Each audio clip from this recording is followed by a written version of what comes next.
بسم اللہ الرحمن الرحیم۔ گمنام ہیروز کے معزز ناظرین، السلام علیکم۔ آئیے چلتے ہیں کہانی کی طرف۔ وہ ویران راستے پر جا رہی تھی اور اپنے موجودہ حالات پر غور کر رہی تھی۔ اب اس کے سامنے دو بڑے چیلنج تھے۔ ایک تو یہ کہ وہ میرا سراغ لگائے۔ اسے اس حد تک معلوم ہو گیا تھا کہ مشرق کی طرف ایشیا کے کسی ملک میں ہوں۔ فرنانڈس نے کہا تھا کہ وہ بنت امارہ کی رہنمائی میں کالے جادو کے ذریعے اس نامعلوم رکاوٹ کو دور کرے گا جو کسی دوسرے جادوگر نے ان کے راستے میں حائل کی ہوئی ہے۔ وہ رکاوٹ دور ہوتے ہی صاف پتہ چل جائے گا کہ میں کس ملک کے کس علاقے میں موجود ہوں۔ اعلیٰ بی بی اس بات کی منتظر تھی کہ دوسرے دن بنت امارہ اور فرنانڈس ایک اعلیٰ عمل کریں، وہ اس نادیدہ رکاوٹ کو دور کریں، پھر وہ ان کے خیالات پڑھ کر میرا پتہ معلوم کر لے۔ اس کے آگے دوسرا بڑا چیلنج یہ تھا کہ وہ کس طرح بنت امارہ اور فرنانڈس کی طلسمی قوتوں کو خاک میں ملا کر فرمان کو ان کے شکنجے سے رہائی دلوائے گی۔ انیتا سکسینہ بہت خوب تھی، 16 برس کی چھوکری تھی اور اس 16 برس کے پیچھے 110 برس کی بڑھیا چھپی ہوئی تھی۔ میں جزیرہ کلیانی کے ساحل پر تھا، وہیں اس سے پہلی ملاقات ہوئی تھی۔ پچھلی رات پوجا نے اپنی وچ ڈاکٹر دادی ماں عرف انیتا سکسینہ کو یہ بتایا تھا کہ میں اس کی طرف مائل نہیں ہو رہا ہوں، اس محل کی ایک داسی سمرن کا دیوانہ بن گیا ہوں۔ پوجا اور اس کی دادی ماں انیتا سکسینہ کی پلاننگ یہ تھی کہ پوجا مجھے پہلے اپنا منگیتر اور پھر اپنا پتی دیو بنا کر رکھے۔ اس طرح میں اس کے جزیرے کا محافظ بن کر رہوں گا اور اس کے تحفظ کے لیے بھارتی فوج سے لڑتا رہوں گا۔ دوسرے لفظوں میں پوجا مجھے اپنا شوہر نہیں باڈی گارڈ بنا کر رکھنا چاہتی تھی۔ میں نے سمرن کو پوجا پر ترجیح دے کر غلطی نہیں کی تھی۔ ان دونوں میں زمین آسمان کا فرق تھا۔ پوجا خود غرض تھی، اس نے دادی ماں کے کالے علوم کے ذریعے مجھ سے میری پچھلی زندگی چھین لی تھی، مجھے اپنے لہو کے رشتوں سے دور کر دیا تھا۔ میں سب کو بھول چکا تھا، کبھی کسی کو یاد کرنے اور پہچاننے کے قابل نہیں رہا تھا۔ اس کے برعکس سمرن وفادار تھی، مجھے میری پچھلی زندگی یاد دلانا چاہتی تھی۔ اس نے بڑی کوششوں کے بعد ٹینا کی ڈائری حاصل کی تھی۔ اس ڈائری میں میری اصلیت لکھی ہوئی تھی۔ میں نے سمرن کے دماغ میں پہنچ کر معلوم کیا تھا کہ اس ڈائری میں میرا نام لکھا ہوا ہے اور یہ بھی لکھا ہوا ہے کہ کس طرح مجھے ٹریپ کرنے کے بعد کالے عمل کے ذریعے میرا برین واش کر کے مجھے اس جزیرے پر پہنچایا گیا ہے۔ جب اس کی دادی ماں کو پتہ چلا کہ میں اس کی پوتی کو چھوڑ کر سمرن کا دیوانہ ہو گیا ہوں تو وہ اپنے حسن و شباب کا جادو جگانے کے لیے اس جزیرے میں میرے سامنے آ گئی۔ ساحل پر پہلی ملاقات میں ہی اس نے یہ جتلانے کی کوشش کی کہ وہ پوجا کی رازدار سہیلی ہے اور میں پوجا کا منگیتر ہونے کے باوجود اس کے ساتھ بھی چوری چھپے راتیں گزارتا رہا ہوں۔ وہ سمجھانے کی کوشش کر رہی تھی کہ میں پوجا اور سمرن سے بھی زیادہ اس کا دیوانہ ہوں، حافظہ کمزور ہونے کے باعث اسے بھول رہا ہوں۔ وہ ہمارے ساتھ محل میں رہنے آئی تھی، میرے ساتھ آ کر گاڑی میں بیٹھ گئی۔ جس طرح اس نے میرا برین واش کیا تھا، اس کے نتیجے میں میری یادداشت بھی کبھی واپس نہ آتی، میں خود کو کبھی پہچان نہ پاتا۔ لیکن بھلا ہو سمرن کا، اس نے ایک ڈائری کے ذریعے کسی حد تک مجھ سے میری پہچان کرا دی تھی۔ میں گاڑی سٹارٹ کر کے محل کی طرف جانے لگا۔ وہ اگلی سیٹ پر مجھ سے لگی اپنے بدن کی حرارت پہنچا رہی تھی۔ اس نے کہا سیدھے محل میں نہ چلو، جزیرے کے چاروں طرف ساحلی سڑک پر چلتے رہو۔ بہت دنوں بعد ہماری ملاقات ہو رہی ہے، میں زیادہ سے زیادہ وقت تمہارے ساتھ گزارنا چاہتی ہوں۔ میں ساحلی سڑک پر سست رفتار سے ڈرائیو کرنے لگا۔ میں نے کہا مجھے یاد نہیں آ رہا ہے کہ میں نے پہلے کبھی تمہیں دیکھا ہے، لیکن تم اس قدر بے تکلف ہو رہی ہو جیسے برسوں کی پہچان ہو۔ تمہیں میری بات کا یقین نہیں آ رہا ہے، ہم اس قدر بے تکلف ہو چکے تھے کہ تم کئی راتیں میرے ساتھ گزارتے رہے۔ جب تمہاری خیال خوانی کی صلاحیتیں واپس آئیں گی اور تم میرے خیالات پڑھو گے تو میرے اندر کی سچی باتیں تمہیں معلوم ہوگی۔ تم میرے اس قدر دیوانے ہو کہ تم نے پوجا کو چھوڑنے اور مجھ سے شادی کرنے کا وعدہ کر لیا تھا۔ تعجب ہے، میں اتنی ساری اہم باتیں بھول چکا ہوں۔ ویسے تم اس جزیرے میں کب تک رہو گی، اور رہو گی تو کیا پھر وہی گڑبڑ کرو گی؟ اس نے کچھ نہ سمجھتے ہوئے پوچھا، کیسی گڑبڑ؟ تمہارے بیان کے مطابق تم میرے ساتھ راتیں گزار چکی ہو، کیا یہاں بھی پوجا سے چھپ کر مجھ سے ملتی رہو گی؟ وہ مسکرا کر بولی، پوجا سے چھپنے کی ضرورت نہیں پڑے گی۔ جب اسے یہ معلوم ہوگا کہ تم اس کے نہیں میرے دیوانے ہو تو پھر وہ تم سے دستبردار ہو جائے گی۔ پھر میں تم سے شادی کروں گی اور محل میں تمہارے ساتھ رہا کروں گی، لیکن میں تم سے شادی نہیں کروں گا۔ وہ ہنستے ہوئے بولی، کیوں مذاق کرتے ہو؟ مذاق تو تم اور پوجا کر رہی ہو، تم دونوں میں سے کوئی ایک مجھے حاصل کرنا چاہتی ہو۔ تمہیں ایک بات کی پرواہ نہیں ہے کہ میں کیا چاہتا ہوں۔ تم بولو کیا چاہتے ہو؟ پوجا کو معلوم ہے اس محل میں سمرن نامی ایک بہت ہی خوبصورت لڑکی ہے، میں اسے دل و جان سے چاہتا ہوں۔ چھی چھی، کتنے چھوٹے خیالات ہیں تمہارے۔ تم ایک محل کی مہارانی کو چھوڑ کر ایک داسی کو گلے لگا رہے ہو۔ ہماری عزت اور شاندار شان و شوکت کا تو خیال کرو۔ تمہاری اور پوجا کی عزت اور شان و شوکت اس طرح برقرار رہ سکتی ہے کہ میں سمرن کو لے کر یہاں سے چلا جاؤں۔ وہ تڑپ کر بولی، کیا بکواس کر رہے ہو؟ اس کتیا کی وجہ سے ہمیں چھوڑ کر جاؤ گے؟ تم ہماری انسلٹ کر رہے ہو۔ میں نے ایک جھٹکے سے گاڑی روک دی، اس کا سر ڈیش بورڈ سے ٹکرا گیا۔ وہ جلا کر بولی، یو نان سینس، کیا میری جان لوگے؟ میں اسے گور کر دیکھ رہا تھا۔ ڈیش بورڈ سے ٹکرانے کے باعث اس کی پیشانی زخمی ہو گئی تھی، لہو بہہ رہا تھا۔ میں نے ناگواری سے کہا، تم نے ابھی کس لہجے میں کہا ہے کہ بکواس نہ کرو؟ کیا میں تمہارے باپ کا نوکر ہوں؟ اسے اپنی غلطی کا احساس ہوا۔ وہ بولی، سوری، تم ایک داسی کو ہم پر ترجیح دے رہے ہو، اس لیے مجھے غصہ آ گیا تھا۔ وہ اپنے بیگ میں سے ایک ٹیشو پیپر نکال کر پیشانی سے بہتے ہوئے لہو کو پوچھنے لگی۔ میں نے حیرانی سے دیکھا، اس کی پیشانی پر جہاں زخم آیا تھا وہ زخم بھر گیا تھا، وہ ایسے مٹ گیا تھا جیسے وہاں کبھی چوٹ ہی نہ لگی ہو۔ اس نے ایک بیبی مرر میں اپنے چہرے کو دیکھتے ہوئے لہو کو پوچھ لیا تھا۔ چہرہ اور پیشانی پہلے کی طرح صاف و شفاف ہو گئی تھی۔ میں نے کہا، ابھی تمہیں چوٹ لگی تھی، پیشانی پر زخم کا نشان تھا، اب نظر نہیں آ رہا ہے۔ وہ ہنسنے لگی، پھر بولی، تمہارا حافظہ بہت کمزور ہو گیا ہے، تم سب کچھ بھول گئے ہو۔ یہ بھی یاد نہیں ہے کہ میں پیدائشی طور پر ایک غیر معمولی لڑکی ہوں۔ میرے جسم پر کہیں بھی چوٹ لگے تو وہ زخم چند سیکنڈ میں بڑھ جاتا ہے۔ وہ مجھ سے چھپا رہی تھی، یہ نہیں بتانا چاہتی تھی کہ اسے کالے جادو میں مہارت حاصل ہے۔ میں نے گاڑی سٹارٹ کر کے آگے بڑھاتے ہوئے پوچھا، تمہارے اندر اور کون سی غیر معمولی صلاحیت ہے؟ میری ایک عادت ہے، میں اپنے کسی بھی مخالف کو برداشت نہیں کرتی۔ میری بد دعا میں بڑی تاثیر ہے۔ جب میں اس کے خلاف پرارتھنا کرتی ہوں تو وہ مصیبتوں میں مبتلا ہو جاتا ہے اور تڑپ تڑپ کر مر جاتا ہے۔ تم یہ کہنا چاہتی ہو کہ میں تم سے محبت کروں، تمہاری محبت کی مخالفت نہ کروں؟ اگر تمہاری مخالفت مول لے کر سمرن سے پیار کرتا رہوں گا تو تمہاری بد دعا مجھے مار ڈالے گی۔ صاف کیوں نہیں کہتی کہ تم کالا جادو جانتی ہو؟ چلو یہی سمجھ لو، اور یہ بھی اچھی طرح سمجھ لو کہ میرے کالے جادو سے تمہیں نقصان نہیں پہنچے گا، البتہ سمرن زندہ نہیں رہے گی۔ میں نے گاڑی کی رفتار سست کر دی، سوچ میں بڑھ گیا۔ میری وجہ سے کسی وقت بھی سمرن کی جان جا سکتی تھی۔ میں نے کہا، کیا ہمارے درمیان سمجھوتا نہیں ہو سکتا؟ مجھ سے عشق و محبت کا ناٹک نہ کرو، صاف صاف بولو میری ذات سے کیا فائدہ اٹھانا چاہتی ہو؟ اور میں صاف صاف کہتا ہوں کہ سمرن محفوظ رہے گی تو تم اور پوجا میری ذات سے فائدہ اٹھا سکو گی۔ اگر اسے نقصان پہنچے گا تو پھر سمجھ لو میں اس پورے جزیرے کو سمندر میں ڈبو کر رکھ دوں گا۔ اس نے سوچتی ہوئی نظروں سے مجھے دیکھا، پھر کہا، میں چاہتی ہوں تم ہمارے بن کر رہو اور اس جزیرے سے کبھی نہ جاؤ۔ اگر سمرن میرے ساتھ زندہ سلامت رہے گی تو میں اس جزیرے میں رہوں گا، ورنہ یہاں سے چلا جاؤں گا۔ تمہارا کالا جادو بھی مجھے روک نہیں سکے گا۔ تم اس جزیرے کی سلامتی کے لیے انڈین آرمی سے لڑتے رہو گے تو سمرن کو کبھی نقصان نہیں پہنچے گا۔ کیا اس بات کی ضمانت دو گی کہ سمرن کو کوئی حادثہ پیش نہیں آئے گا؟ وہ اچانک کسی بیماری سے نہیں مرے گی۔ میں یہ ضمانت کیسے دے سکتی ہوں؟ سمرن کو، پوجا کو اور مجھ کو کہیں بھی کوئی حادثہ پیش آ سکتا ہے۔ ہم میں سے کسی کو بھی اچانک کوئی بیماری لگ سکتی ہے، یہ تو قدرتی معاملات ہوتے ہیں۔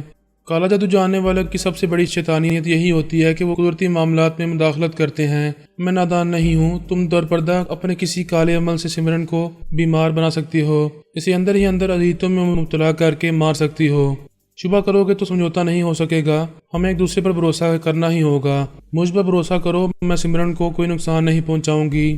میں نے ایک گھاٹ کے پاس گاڑی روک لی، وہاں ساحل پر کئی موٹر بوٹس تھیں۔ اس نے پوچھا، گاڑی کیوں روک دی؟ میں نے کہا، میں سمندر کی سیر کرنے کے لیے یہاں آیا تھا، ارادہ تھا کہ ایک موٹر بوٹ میں دور تک جاؤں گا، لیکن تمہیں دیکھ کر اپنا ارادہ بھول گیا تھا۔ تم بولو، تمہارا کیا ارادہ ہے؟ میرے ساتھ سمندر کی سیر کرو گی؟ وہ مسکرا کر بولی، تمہارے ساتھ تو میں جہنم کی بھی سیر کر سکتی ہوں۔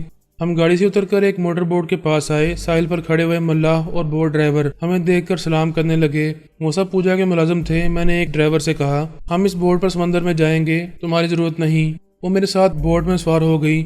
میں نے انجن کو سٹارٹ کیا، پھر اسے ڈرائیو کرتا ہوا کھلے سمندر کی طرف جانے لگا۔ وہ بولی، تم اپنی پچھلی زندگی بھول گئے ہو، لیکن تمہیں اپنی تمام صلاحیتیں یاد ہیں۔ تم یہ موٹر بوٹ تو کیا ہیلی کاپٹر اور ہوائی جہاز بھی اڑا سکتے ہو۔ میں اس سے باتوں کے دوران میں اس کے خیالات بھی پڑھتا جا رہا تھا۔ وہ اور پوجا پرائی سوچ کی لہروں کو محسوس نہیں کرتی تھی۔ اس کے باوجود اس کی دادی ماں نے اپنے اور پوجا کے چور خیالات کے خانوں کو مکفل کر دیا تھا اور اپنے دماغوں پر یہ ہدایت نقش کر دی تھی کہ میں کسی روک ٹوک کے بغیر ان کے دماغوں میں آ کر ان کے عام خیالات پڑھ سکوں گا۔ جو خاص اور خفیہ خیالات ہوں گے وہ ان کے دماغوں کے چور خانوں میں محفوظ رہیں گے۔ اس کے موجودہ عام خیالات بتا رہے تھے کہ وہ فی الحال مجھ سے سمجھوتا کر رہی ہے، لیکن ایک داسی ان کے غرور اور ان کی برتری کو ٹھیس پہنچا رہی ہے۔ وہ یہ توہین برداشت کر رہی تھی اور خود نہیں جانتی تھی کہ کب تک برداشت کر پائے گی۔ ارادے بدل سکتے تھے۔